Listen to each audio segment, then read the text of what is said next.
안녕하십니까. 평택촌놈TV 봉추선생 이강민입니다. 2022년 4월 11일 월요일 무료 야간방송 시작하도록 하겠습니다. 네, 반갑습니다. 4월의 둘째 주고요. 지금 월요일 저녁이 다 되어가고 있는 시간입니다. 시간이 참 빠르죠. 2022년이 시작된 지가 금방 엊그제 같은데 벌써 4월이 됐습니다. 어쨌든 또 날씨는 좋아졌는데 벚꽃이 만개하고 날씨는 좋은데 코로나가 점점 심각해지는 그런 상황들을 맞이했고요. 지금도 뭐 20만 명 정도 나오고 있기 때문에 굉장히 많습니다. 어쨌든 정점은 찍었다는 느낌은 드는데 앞으로 변수가 있기 때문에 잘 이 시기를 헤쳐나갔으면 좋겠습니다. 자, 오늘도 시황 그리고 이슈 종목 이런 순서로 진행을 하도록 하겠습니다. 먼저 시황입니다. 자, 오늘 시장은 전반적으로 급등락했어요. 그런데 결국은 하락했죠. 코스피도 하락했고요. 그리고 코스닥도 하락했습니다. 장중의 모습을 보면은 급등락이 좀 나오는 모습이었습니다. 초반에 급락 출발했고요. 그리고 나서 급등했다가 쭉 빠지는 모습이었는데요. 코스닥이 훨씬 약했고요. 코스피는 그래도 나름 또 막판으로 가면서 반등을 시도하는 그런 모습이 나왔어요. 그래서 역시 코스닥보다는 코스피가 조금 더 강했다, 그렇게 보시면 될 것 같습니다. 뭐 크게 나쁘지 않은 그런 모습이었는데요. 오늘은 시장의 흐름을 보면은 전반적으로 수급의 영향이 굉장히 컸어요. 기관의 코스피 수급 그리고 외국인들의 선물 수급 한번 보실까요? 자, 방금 지수 흐름을 좀 기억을 해주시면 좋을 것 같아요. 수급하고 같이 이렇게 보시면은, 자, 보시면은 외국인들의 선물 흐름이죠. 초반에 쭉 이렇게 10시 반 정도까지 매수를 해줬고요. 그리고 나서 또 매도를 했다가 12시 반 정도부터 쭉 매수를 했어요. 그래서 코스피 흐름하고 비교하면은 좀 비슷한 흐름이 나오죠. 12시 이후부터 또 쭉 반등하는 흐름이 나왔지 않습니까? 그리고 기관이 코스피 쪽에서 매수를 해주는 그런 모습이었어요. 결국은 기관이 11시 반 이후부터는 쭉 다시 매수를 해줬죠. 초반에 매수했다가 매도했다가 다시 매수해주는 모습. 수급 흐름하고 그대로 흐름이 나왔고요. 어쨌든 이 지수의 흐름하고 비교를 해보시면은 정확하게 좀 맞아떨어지는 그런 모습이었다고 보시면 될 것 같습니다. 오늘은 코스피는 기관의 코스피 수급 그리고 외국인 선물 영향이 컸습니다. 어쨌든 수급하고 지수 흐름을 자세히 보면은 알 수 있으니까 다시 한번 보시기 바라겠습니다. 자, 다만 해외 증시의 영향을 무시를 할 수가 없어요. 자, 한번 보실까요? 지난주 금요일에 미국 시장이 하락했는데요. 다우존스만 상승했고요. 나스닥은 좀 크게 빠졌고, 그리고 S&P 500도 빠졌습니다. 결국은 기술주들이 하락했다고 보시면 될 것 같아요. 기술주 하락이 전반적으로 시장을 약하게 만들었고요.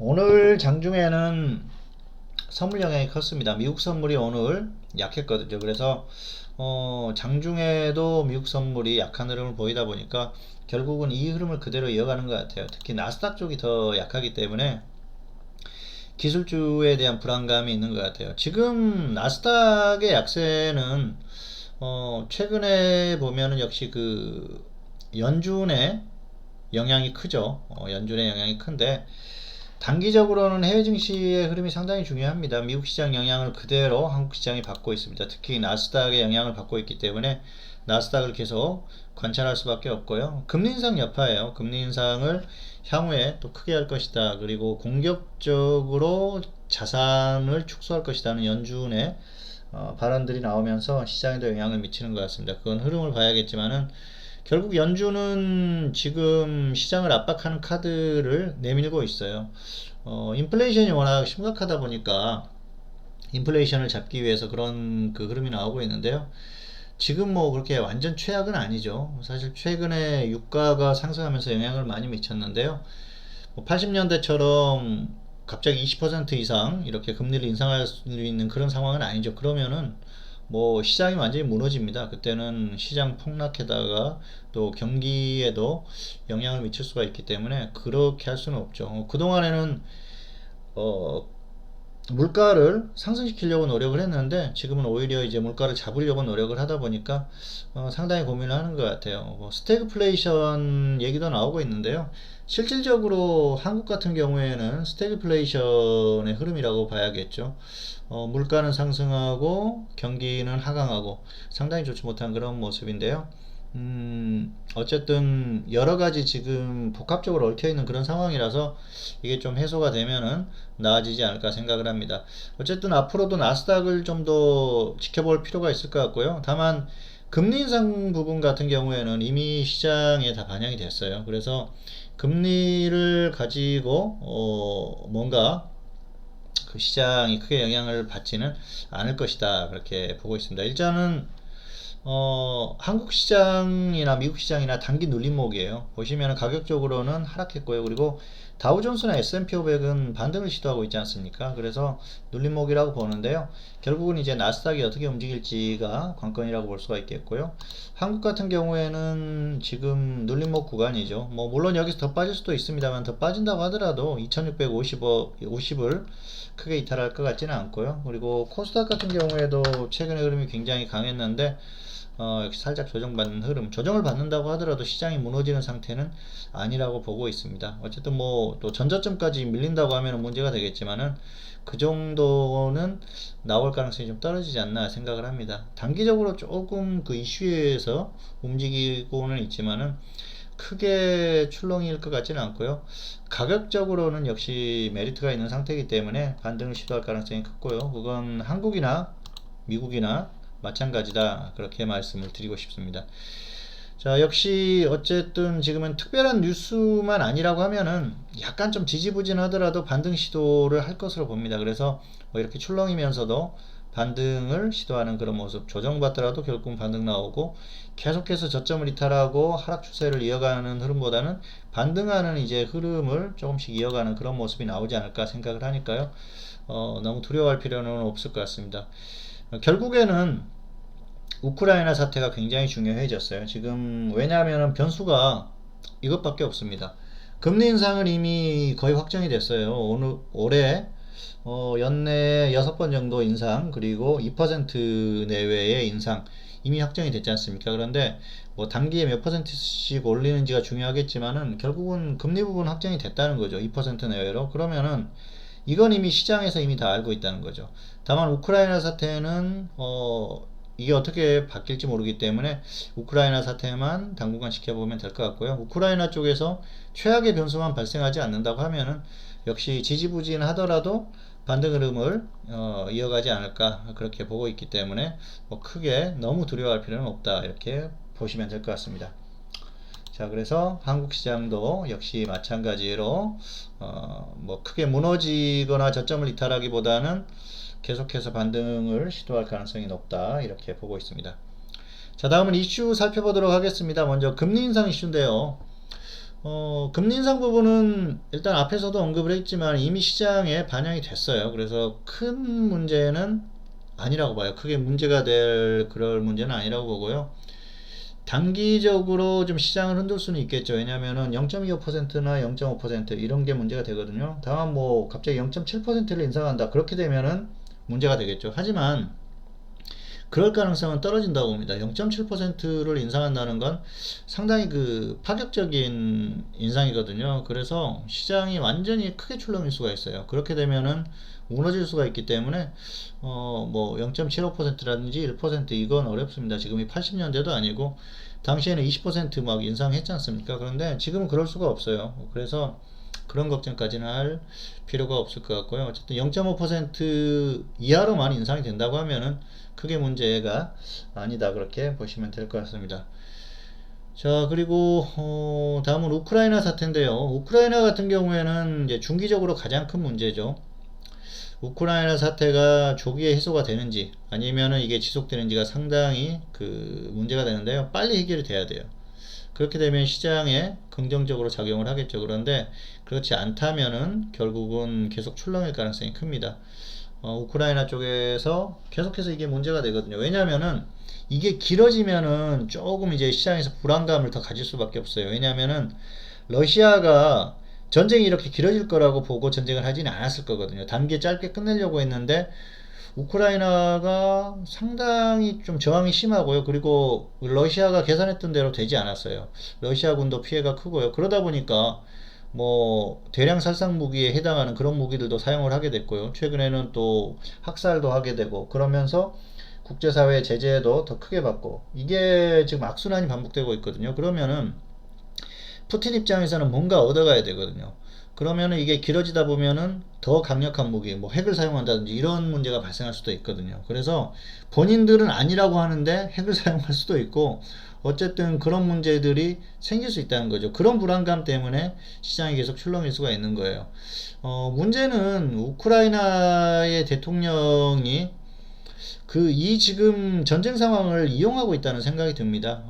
코미디언 출신이라고 하죠. 어쨌든 그 출신이 문제가 아니고 최근에 하는 일련의 행동들을 보면은 국민들을 굉장히 흔들고 있어요. 애국심을 고취시키고 뭐 선동을 하면서 끝까지 저항하자. 끝까지 저항하는 건 맞죠. 왜냐하면은 불법으로 침략을 당했기 때문에 끝까지 침략하는 걸 맞는데 이런 상황을 만들지를 말아야죠. 그리고 사실 그 우크라이나가 나토에 가입하는 문제로 이제 러시아가 그걸 빌미로 침략을 했지 않습니까? 가장 큰 잘못은 푸틴이 한 겁니다. 그런데 전쟁이 발생했을 경우에는 대통령 같은 경우에는 국민들이 사망한다는 건 굉장히 큰 일이거든요. 한국 같은 경우에도 지난 정권에서 세월호 사태가 있었고요. 당시에 엄청난 그 비판을 받고 결국 대통령에게 책임을 물었지 않습니까? 그리고 지금 이번 정권에서는 코로나 사태로 얼마나 많은 사람들이 사망을 했습니까? 그런데 뭐 대통령이 어떻게 할 수 있는 부분이 아닌데도 불구하고 결국은 책임은 지도자가 질 수밖에 없는 거거든요. 물론 뭐 현재 정부에서는 책임이 방역을 잘했다 그렇게 얘기를 하는데요. 결과적으로는 그 지도자는 어떤 식으로든 그 역사의 평가를 받고 책임을 질 수밖에 없는 그런 부분이 있거든요. 그래서 상당히 중요한 문제인데 특히 전쟁 같은 경우에는 다른 문제입니다. 전쟁은 이걸 전쟁이 일어나지 않는 게 최선이죠. 그리고 국민들의 목숨이 없어지지 않는 게 가장 좋은 거죠. 물론 반드시 꼭 이길 수 있다 그런 전쟁이라면 할 수도 있겠죠. 그런데 우크라이나가 러시아를 이긴다는 건 사실 불가능에 가깝거든요. 러시아가 맘만 먹는다고 하면은 일주일이면 모든 게 다 끝날 수도 있는 그런 상황이기 때문에 어쨌든 그런 부분에 있어서 지금 대통령은 좀 잘못하지 않나. 그래서 빨리 협상을 해가지고 사실 전쟁을 종식시켜야 되는데 끝까지 본인의 어떤 주장을 굽히지 않고 있기 때문에 쉽게 끝날 것 같지가 않습니다. 그게 상당히 큰 문제라고 볼 수가 있겠고요. 어쨌든 우크라이나 사태는 좀 길어질 가능성이 크기 때문에 이게 시장에 부정적인 영향을 미칠 가능성이 상당히 크다고 봅니다. 그래서 시장이 계속해서 좀 출렁일 수 있기 때문에 이 우크라이나 사태를 앞으로는 주목을 해야 돼요. 이게 어떤 부분으로 흘러가는지. 러시아를 계속 우크라이나가 자극하다 보면은 푸틴이 갑자기 확 이렇게 돌 수가 있어요. 그렇게 되면은 어떤 사태가 발생할 수가 있고 또 우리가 푸틴의 머릿속에 들어가 있는 게 아니기 때문에 어떻게 될지를 모르지 않습니까? 이게 가장 큰 변수라고 보시면 될 것 같고요. 계속해서 주목을 할 수밖에 없고 이게 해소가 되지 않으면은 시장은 계속 출렁일 수밖에 없다 말씀을 드리겠습니다. 자, 다음은 무료 추천주 정리 한번 하겠습니다. 첫 번째는 오비고인데요. 14,000원, 13,300원 매수 주문했었지 않습니까? 이건 뭐 가지고 계신 분들은 계속 한번 가지고 와보세요. 최소 20% 이상 보시고요. 최저가에서 매수를 했기 때문에 문제가 없어요. 2차 매수 와도 괜찮습니다. 13,300원. 다만 14,000원까지 내려오면은 본전에 정리를 하는 게 맞죠. 그래서 본전 매도하거나 20% 이상 보시면 될 것 같고요.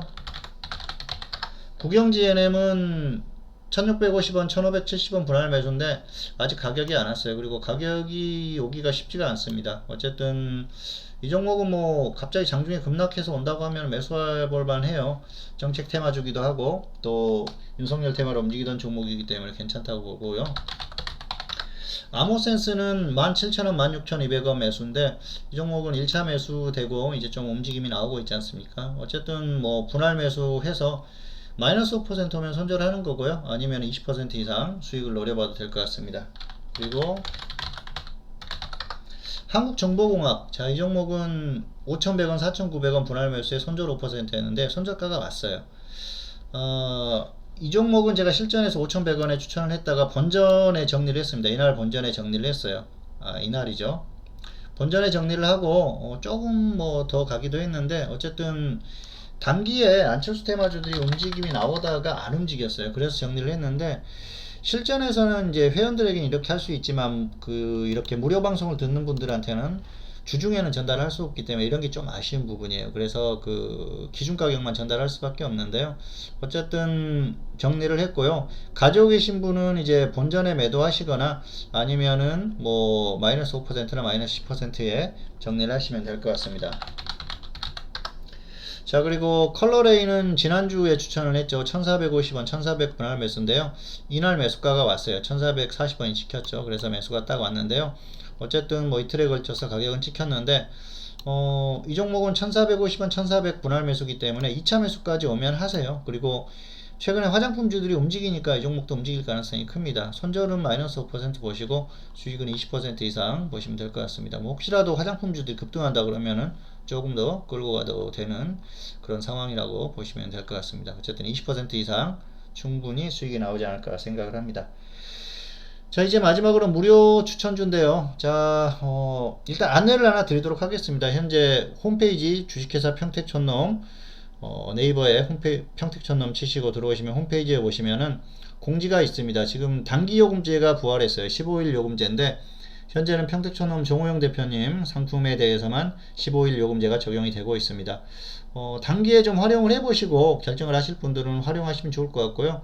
가장 좋은 건 뭐 3개월, 6개월 이상 하시는 겁니다. 그러면은 길게 봤을 때 결국은 꾸준히 수익을 내고 있기 때문에 수익이 나거든요. 그게 가장 좋은 방법이고요. 아니면 뭐 짧게 경험이라도 해보고 싶고 하고 나서 결정하겠다 하시는 분들은 15일짜리 단기요금제를 해보시고 그리고 경험하시고 나서 어떻게 리딩을 하는지 또 어떤 느낌을 받는지 해보시고 나서 결정을 하셔도 무난할 것 같습니다. 자, 마지막으로 무료 종목인데요. 현재 관심 섹터는 화장품, 원전, 로봇 이렇게 있습니다. 그래서 최근에 유료 회원들에게는 화장품, 원전, 로봇은 추천을 했는데 로봇 관련주는 아직 매수가 안 됐어요. 그리고 가격이 괴리감이 있기 때문에 여기서 추천은 하기 힘들 것 같고요.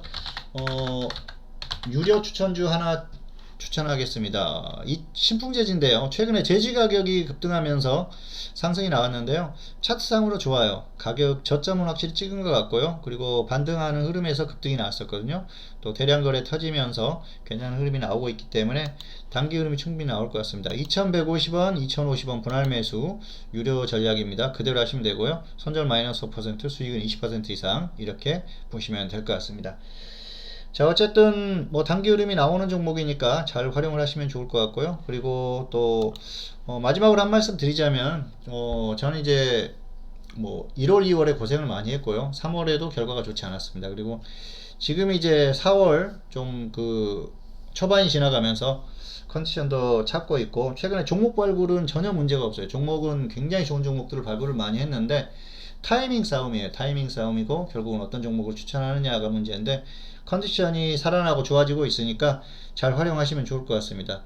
어쨌든 지금부터는 굉장히 기대를 할 수 있는 그런 구간이고요. 그리고 혼자서 매매하기 힘든 구간이에요. 잘 활용하시기 바라겠고요. 저는 최선의 노력을 다하도록 하겠습니다.